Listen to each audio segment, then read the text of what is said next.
李家鼎呢家人嘅事件嘅發酵。之前我都有拍片講過，其實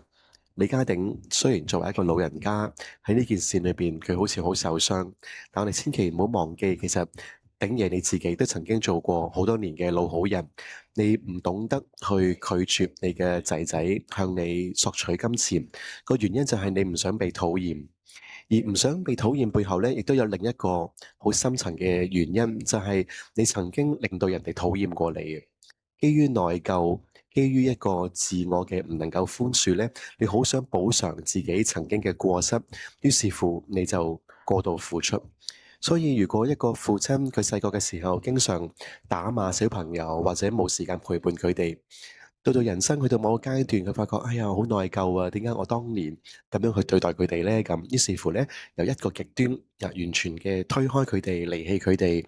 打罵佢哋，就去到完全配合、完全奉承佢哋。個原因都係唔健康㗎，就係佢只係想彌補過去自己嘅錯。